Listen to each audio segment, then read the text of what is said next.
Cinema शौकीन सबका स्वागत करता है। आज हम बात करने वाले हैं ब्लैक क्रैब के बारे में। ये कहानी उस वक्त की है जब दुनिया लगभग खत्म हो चुकी है। चारों तरफ सिर्फ और सिर्फ बर्फीले पर्वत हैं। बस गिने चुने कुछ इंसान जिंदा बचे हैं। तभी 6 सिपाहियों को एक जिम्मेदारी दी जाती है कि उन्हें एक रहस्यमयी बॉक्स को एक जगह से दूसरी जगह पे पहुंचाना है। लेकिन ये रास्ता इन सिपाहियों के लिए बिल्कुल भी आसान नहीं होने वाला। कहानी की शुरुआत होती है और हमारे सामने एक टनल का दृश्य आता है। इसी टनल में हम कैरोलिन ईथ नाम की एक लड़की को देखते हैं जो एक गाड़ी में बैठी है और गाड़ी में उसके साथ उसकी बेटी भी है जिसका नाम है वानिया। ये लोग बहुत देर से टनल के अंदर फंसे हुए हैं। यहाँ पे लंबा ट्रैफिक है। तभी कैरोलिन रेडियो को ऑन कर देती है। फिर हर जगह खबर आ रही होती है कि पूरे शहर में सिविल वॉर छिड़ा हुआ है और अब तक 100 से ज्यादा लोगों की मौत हो चुकी है। फिर इन बातों को सुनने के बाद वानिया डर जाती है और अपनी माँ से पूछती है कि ये सब क्या चल रहा है। तब कैरोलिन चैनल बदल देती है। इसी बीच उसकी नजर पड़ती है बाहर। वो देखती है कि लोग इस टनल से बाहर भाग रहे हैं, वो भी चिल्लाते हुए। तभी हमें गोलियों की आवाज सुनने को मिलती है।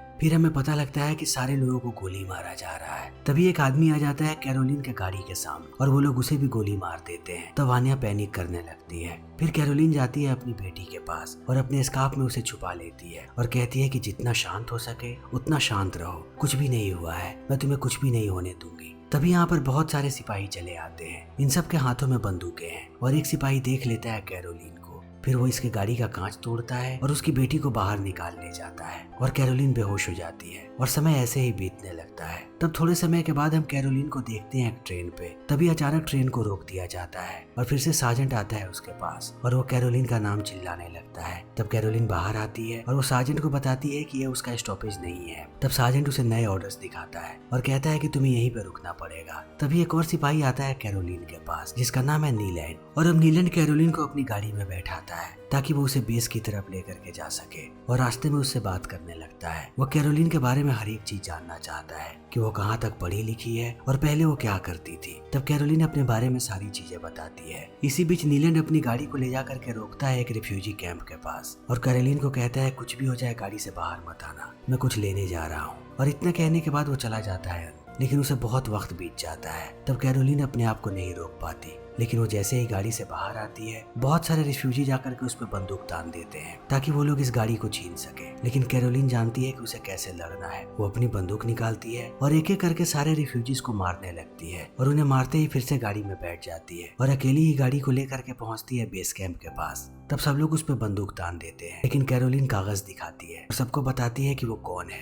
उसके पास यहाँ पे आने की अनुमति है। तब ये सारे लोग उसे अंदर जाने देते हैं और अंदर जाने के बाद वो अपने बाकी साथियों से मिलती है जिनका नाम है करीम, मलिक और ग्रैनविक। फिर ये सारे लोग अपनी अपनी कहानियां सुनाने लगते हैं। तभी इनके पास आती है कैप्टन फ्रोस्पर और इन्हें लेकर के जाती है कर्नल राड के पास। तब कर्नल सबसे बड़े ही प्यार से बात करता है। वो सबको बैठाता है और कैप्टन को कहता है कि वो मिशन के बारे में सबको बताए। तब कैप्टन बताना शुरू करती है कि हम एक एक करके अपने सारे बेस कैंप को खोते जा रहे हैं क्योंकि हर जगह रिफ्यूजीज पहुंच रहे हैं। दुश्मनों ने हर जगह हमला किया है और जल्दी ही अगर उन्हें नहीं रोका गया तब हम हर चीज खो देंगे और ये सिविल वॉर ऐसे ही चलता रहेगा। बची खुची आबादी भी खत्म हो जाएगी। हमारे पास बहुत ही कम वक्त बचा है। इस सिविल वॉर को खत्म करने का बस एक ही तरीका है। हमारे पास 2 कैप्सूल्स हैं जिन्हें यहाँ से बहुत दूर लेकर के जाना है हमारी रिसर्च फैसिलिटी में ताकि उस पर रिसर्च हो सके और सिर्फ वही चीज इस सिविल वॉर को रोक सकती है। लेकिन वहाँ जाने में बहुत सारी परेशानियों का सामना करना पड़ेगा। वहाँ पर कोई भी गाड़ी नहीं जा सकती क्योंकि पूरा का पूरा रास्ता बर्फ से भरा पड़ा है। वहाँ पर जाने का सिर्फ एक ही तरीका है, वो है स्केट बोर्ड।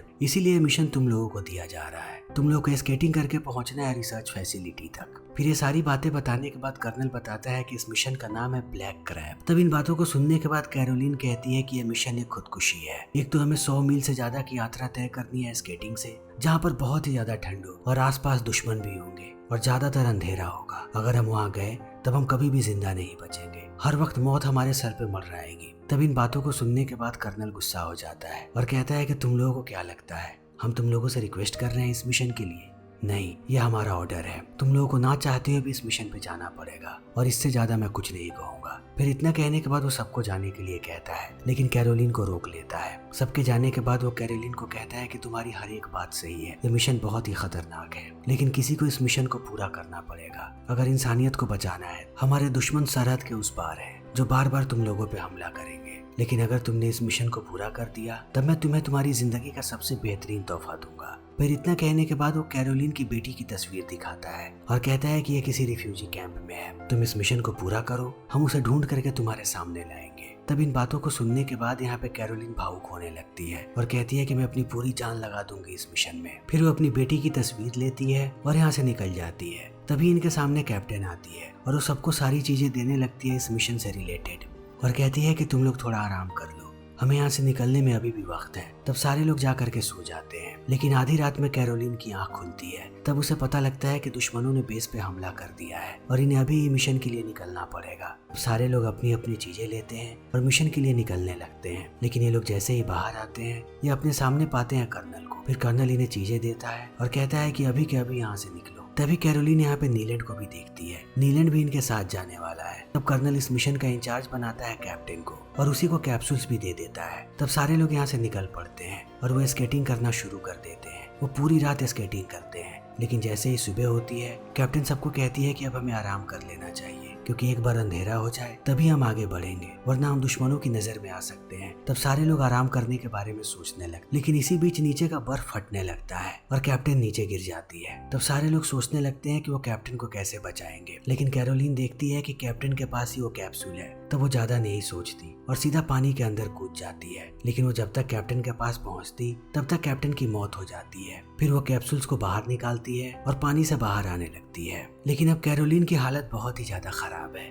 तब ये लोग कैरोलिन को लेकर के आगे बढ़ने लगते हैं और थोड़ी देर के बाद इन्हें एक छोटी सी झोपड़ी नजर आती है। तब सारे अंदर चले जाते हैं। वो आग जलाते हैं और कैरोलिन को आग के पास रखते हैं ताकि उसे हाइपोथर्मिया ना हो जाए। और थोड़ी देर के बाद सारे लोग निश्चय करते हैं कि इनका नया कैप्टन होगा नीलैंड। तब इस बात को सुनने के बाद कैरोलिन भड़क जाती है और कहती है कि यह फैसला बिल्कुल ही गलत है। जब कर्नल हमें ब्रीफिंग दे रहे थे तब नीलैंड वहाँ पे मौजूद भी नहीं था, फिर हम इसे कैसे अपना कैप्टन चुन सकते हैं। तब इस बात को सुन के नीलैंड भी भड़क जाता है और कैरोलिन को कहता है कि जब वहाँ पर हमारी कैप्टन मर रही थी तब उसके करीब तुम ही थी और तुम उसे नहीं बचा पाई, तो कैप्टन का मौत तुम्हारे सर पे जाता है। और अब ऐसे ही तनातनी का माहौल बढ़ने लगता है। तब मलिक इन लोगों को रोकता है और कहता है कि हमें आपस में नहीं लड़ना है, हमारा मिशन ये है कि हमें कैसे भी इन कैप्सूल्स को पहुंचाना है रिसर्च फैसिलिटी तक, इसीलिए हमें सिर्फ उस बात पे ध्यान देना चाहिए, अभी हम लोगों को आराम करना है। तब सारे लोग फिर से आराम करने लगते हैं। इसी बीच कैरोलिन की एक बार फिर से आंख खुलती है और उसे कुछ आवाजें सुनाई पड़ती हैं। तब वो बाहर आने लगती है। बाहर आते ही वो देखती है कि करीमी किसी से बात कर रहा है, वो भी रेडियो पे। तभी ग्रेविक बाहर आता है और सबको कहता है कि दुश्मन यहाँ पे हेलीकॉप्टर से आ चुके हैं, वो कभी भी हम पे हमला कर सकते हैं,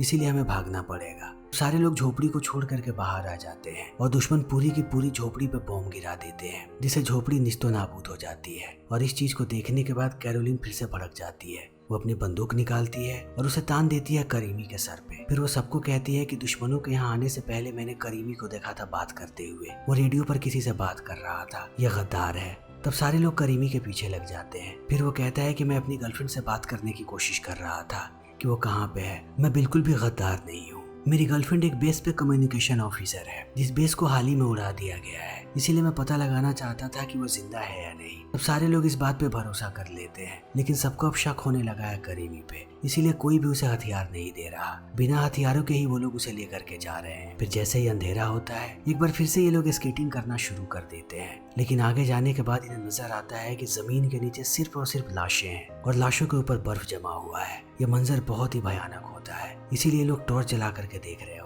तभी फिर से दुश्मन इन्हें देख लेते हैं और वो चॉपर से अंधाधुंध इन पे गोलियां चलाने लगते हैं। तब सारे लोग अलग अलग दिशाओं में भागते हैं और शेल्टर ढूंढते हैं। जैसे ही इन्हें कोई छत मिलती है ये लोग उसके अंदर चले जाते हैं और यहाँ पर सबको ही छत मिल जाती है, इसीलिए सारे लोगों की जान बच जाती है। और चॉपर जैसे ही यहाँ से गायब होते हैं एक बार फिर से ये लोग चलना शुरू कर देते हैं और एक वक्त के बाद जमीन पे आ जाते हैं और एक उजड़े हुए गांव में घूमने लगते हैं। तभी इन्हें एक झोपड़ी नजर आती है जिसके अंदर बिजली जल रही है। तब ये लोग जैसे ही अंदर जाते हैं इन्हें दो बूढ़े लोग नजर आते हैं। ये दोनों बूढ़े कपल हैं जो इन्हें खाना ऑफर करते हैं। तब सारे लोग बैठ करके खाना खाने लगते हैं, लेकिन खाना खाने के वक्त कैरोलिन के हाथ से नीचे एक चम्मच गिर जाती है। फिर वो जैसे ही चम्मच को उठाने के लिए झुकती है वो देखती है कि उस बूढ़े आदमी के सामने एक मशीन गन है और बूढ़ा आदमी भी कैरोलिन को देख लेता है। तब वो अंधाधुंध गोलियां चलाने लगता है। फिर ये लोग भी उन पे गोलियां चलाते हैं और दोनों बुजुर्गों को मार गिराते हैं, लेकिन उस बूढ़े आदमी ने करीमी को मार दिया और मलिक भी घायल हो चुका है। फिर ये सारे लोग यहाँ से निकलने लगते हैं। एक बार फिर से स्केटिंग करते हैं और बहुत आगे निकलने के बाद इन्हें एक जहाज नजर आता है। तब ये सारे लोग आराम करने लगते हैं, लेकिन इसी बीच ये लोग पहली बार कैप्सूल को खोलते हैं। तब इन्हें पता लगता है कि अंदर एक बायोलॉजिकल वेपन है जो इस पूरी की पूरी पृथ्वी को तबाह कर सकता है। तब ये लोग भी सोच में पड़ जाते हैं और कैरोलिन कहती है कि हमें इस बारे में ज्यादा नहीं सोचना, क्योंकि कैरोलिन कैसे भी अपनी बेटी को बचाना चाहती है। लेकिन मलिक की हालत बहुत ही ज्यादा खराब हो रही है। तब मलिक सबको कहता है कि वो आराम करेगा और ये लोग बाहर चले जाते हैं और कैरोलिन भी बाहर जाती है। लेकिन बाहर जाते ही वो देखती है कि बाहर से कुछ रोशनी नजर आ रही है, यानी कि दुश्मन इसी तरफ आ रहे हैं। तब वो सबको आगाह करने के लिए अंदर आती है। तब ग्रेविक उसे बताता है कि मलिक ने अपने आप को गोली मार लिया क्योंकि वो दर्द को बर्दाश्त नहीं कर पा रहा था। उसे पता था कि वो मरने वाला है। तब कैरोलिन ग्रेविक को कहती है कि हमें आगे बढ़ना चाहिए, लेकिन ग्रेविक कहता है कि मैं अभी बाहर नहीं जाऊंगा, मुझे थोड़ी देर और मलिक के पास रहना है। तब कैरोलिन कहती है कि दुश्मन किसी भी वक्त यहाँ पे आ सकते हैं, हमें अभी निकलना पड़ेगा। लेकिन जब ग्रेविक नहीं मानता तब वो कैप्सूल्स को लेकर के निकल पड़ती है। वो जैसे जैसे आगे जाती है उसे पता लगता है कि बर्फ का चट्टान पतला होते जा रहा है और एक वक्त के बाद वो नीचे गिर जाती है। वो पानी में डूबने ही वाली होती है। तभी यहाँ पे नीलैंड और ग्रेविक आ जाते हैं जो उसे कहते हैं कि कैप्सूल्स हमारी तरफ फेंको। तब कैरोलिन कहती है कि नहीं, तुम लोग रस्सी मेरी तरफ फेंको। फिर इनके बीच ऐसे ही बहस होते रहता है और अंत में कैरोलिन उनकी तरफ कैप्सूल्स फेंक देती है। तब वो लोग रस्सी फेंकते हैं और कैरोलिन को वापस खींच लेते हैं, लेकिन ये बर्फ बहुत ही पतली है, इसीलिए तीनों अपने आप को एक ही रस्सी में बांधते हैं। लेकिन थोड़ा आगे चलने के बाद अब ग्रेविक गिर जाता है। तब ये लोग ग्रेविक को उठाते हैं। इसी बीच दुश्मनों को पता लग जाता है इनके बारे में। तब वो लोग इन पर अंधाधुंध गोलियां चलाने लगते हैं। फिर इन्हें एहसास होता है कि गोली एक ही तरफ से आ रही है। तब नीलैंड ग्रेविक को कहता है कि तुम्हारा निशाना अच्छा है, तुम एक स्नाइपर हुआ करते थे, उस आदमी को मार गिराओ। तब ग्रेविक ऐसा ही करता है और उस आदमी को मार गिराता है। तब कैरोलिन जाती है उस आदमी की तरफ और वहां जाने के बाद उसे पता लगता है कि वही एक आदमी जिंदा था। बाकी उसके साथ जितने भी साथी थे सारे लोग बर्फ में जम के मर चुके हैं। तभी नीलैंड और ग्रेविक भी यहाँ पे आ जाते हैं। ये तीनों आग जलाते हैं और आराम करने लगते हैं। लेकिन सुबह सुबह जैसे ही कैरोलिन की आंख खुलती है वो देखती है कि नीलैंड गायब हो चुका है। फिर वो अपने कैप्सूल्स को चेक करती है। तब वो देखती है कि कैप्सूल्स भी नहीं है। तब उसके परेशानियों का सबब बढ़ने लगता है। इसी बीच वो देखती है कि बहुत सारे दुश्मन उसी की तरफ आ रहे हैं जिनके हाथों में बंदूकें हैं और वो इन पे अंधाधुंध गोलियां चला रहे हैं। तब वो ग्रेविक को उठाती है। ग्रेविक भी एक एक करके सबको शूट करने लगता है और कैरोलिन भी उन पे गोलियां चलाती है और एक एक करके ये लोग सारे लोगों को मारने लगते हैं। हर तरफ ये लोग लाशें बिछा देते हैं। फिर कैरोलिन एक ग्रेनेड उठाती है और वो ग्रेनेड को फेंकने ही वाली होती है। तभी एक दुश्मन आकर के उसे गोली मार देता है और ग्रेनेड जाकर के दूर गिरता है। तब ग्रेविक ग्रेनेड को फेंकने की कोशिश करता है, लेकिन जैसे ही वो ग्रेनेड फटता है ग्रेविक के साथ साथ बहुत सारे दुश्मन भी मारे जाते हैं। तब कैरोलिन एक बार फिर से बंदूक उठाती है और एक एक करके सारे लोगों को मारने लगती है। अंत में वो सबका खात्मा कर देती है और ढूंढने लगती है कि नीलैंड कहाँ पे है। फिर वो अपने आप को संभालती है, एक बंदूक लेती है और दोबारा स्केटिंग करना शुरू कर देती है। तब उसे बहुत दूरी पे नीलैंड नजर आता है। फिर वो चिल्ला के उसे रुकने के लिए कहती है, लेकिन नीलैंड नहीं रुकता। तब अंत में उसे नीलैंड पे गोली चलाना पड़ता है। फिर नीलैंड जैसे ही नीचे गिरता है कैरोलिन उसके पास पहुंचती है और कैप्सूल को छीनने लगती है। तब नीलैंड कहता है कि तुम्हें पता भी नहीं है कि यह कैप्सूल क्या है। अगर ये कैप्सूल फैसिलिटी तक पहुंचा तब वो लोग एक झटके में पूरी इंसानियत को खत्म कर देंगे और उनके गिरोह में जितने भी लोग हैं वो सारे लोग बंकर्स में छुप जाएंगे, लेकिन दूसरा कोई भी इंसान जिंदा नहीं बचेगा। तुम्हें ये वायरस लेकर के उनके पास नहीं जाना चाहिए। लेकिन कैरोलिन उसकी बातों को नहीं सुनती। उसे कैसे भी अपनी बेटी को बचाना है। फिर वो कैप्सूल्स को लेकर के निकल पड़ती है, लेकिन जैसे जैसे वो फैसिलिटी के पास पहुंचती है उसकी हालत खराब होने लगती है और एक वक्त के बाद वो नीचे गिर जाती है। तभी उसके सामने दो लोग आते हैं जो घोड़े पे सवार हैं। फिर वो कैरोलिन के सामने एक पहेली रखते हैं और दोनों कहते हैं ब्लैक। तब कैरोलिन को याद आता है कि उसके मिशन का नाम क्या है। फिर वो उन्हें क्रैब कह के जवाब देती है। तब ये लोग उसे लेकर के जाते हैं अपनी फैसिलिटी में और कई घंटों के बाद कैरोलिन की आंख खुलती है। तब डॉक्टर्स उसे बताते हैं कि तुम्हारे घाव बहुत ही गहरे हैं, लेकिन धीरे धीरे ये घाव भर जाएंगे, तुम जिंदा बच जाओगी। अभी हम तुम्हें बाहर लेकर के चल रहे हैं क्योंकि एडमिरल तुमसे मिलना चाहती है। फिर कैरोलिन को पेश किया जाता है एडमिरल के सामने। एडमिरल कैरोलिन के काम से बहुत खुश है, इसीलिए वो उसे मेडल देती है। मैं तुम्हें बनाती हूँ सेकंड इन कमांड और अब ऐसे ही तुम्हारी तरक्की होती रहेगी। लेकिन कैरोलिन को इन बातों से कोई मतलब नहीं है। वो एडमिरल से सिर्फ एक ही सवाल पूछती है कि मेरी बेटी कहाँ पे है। आप लोगों ने वादा किया था कि इस मिशन के बाद मुझे मेरी बेटी मिल जाएगी, मुझे अपनी बेटी से मिलना है। तब एडमिरल कहती है कि मुझे तुम्हारी बेटी के बारे में कुछ भी नहीं पता और ना ही किसी और ऑफिसर को। हमें ये भी नहीं पता कि वो जिंदा है या मर गई। हमने सिर्फ तुम्हें ये बातें इसलिए कही थी ताकि तुम्हें मोटिवेशन मिले और तुम इस काम को पूरा करो। फिर इस बात को सुनते ही कैरोलिन आग बबूला हो जाती है और वो एडमिरल पे हमला कर देती है, उसे बार बार मारने की कोशिश करती है। तभी यहाँ पे नीलैंड आ जाता है और कैरोलिन को उससे दूर करता है। कैरोलिन के खिलाफ यहाँ पे एक्शन इसलिए नहीं लिया जाता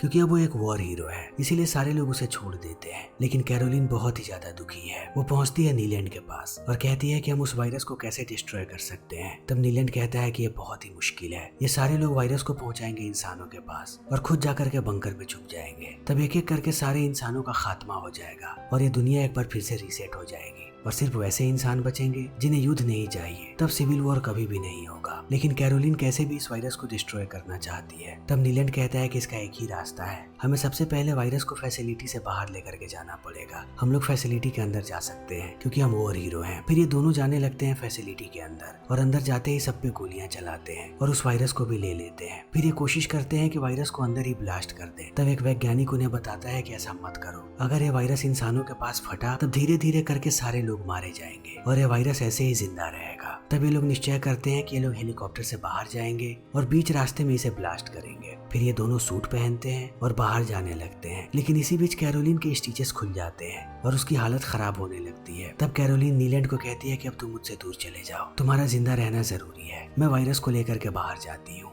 मेरे पास एक प्लान है। तब नीलैंड उससे दूर चला जाता है और कैरोलिन अपने आप को इनके हवाले कर देती है। तब उसके पास एडमिरल आती है। फिर एडमिरल को देखते ही कैरोलिन उस वायरस को बाहर निकालती है। उसने वायरस के साथ एक ग्रेनेड भी लगा रखा है जिसे वो उड़ाने वाली है। फिर इस चीज को देख करके एडमिरल कहती है कि ऐसा मत करना, क्योंकि अगर ये वायरस फैला तब तुम्हारी बेटी भी जिंदा नहीं बचेगी। अगर वो कहीं पे जिंदा है तो तुम्हें अपनी बेटी के भविष्य के बारे में सोचना पड़ेगा। तब कैरोलिन कहती है कि मैं वही सोच रही हूँ और इतना कहने के बाद वो ऊपर से कूदती है और रास्ते में एक ग्रेनेड को ब्लास्ट कर देती है इंसानों से बहुत दूर और यह वायरस हमेशा के लिए तबाह हो जाता है। नीलैंड दूर से इन सारी चीजों को देख करके भावुक होता है क्योंकि कैरोलिन ने पूरी इंसानियत को बचाने के लिए अपने आप की कुर्बानी दे दी और ये फिल्म यहीं पे खत्म हो जाती है। तो दोस्तों, हमारी आज की ये वीडियो यहीं पे खत्म होती है। अगर आपको हमारी ये वीडियो पसंद आई हो तो इसे लाइक करें, शेयर करें और चैनल को सब्सक्राइब करें। Thank you.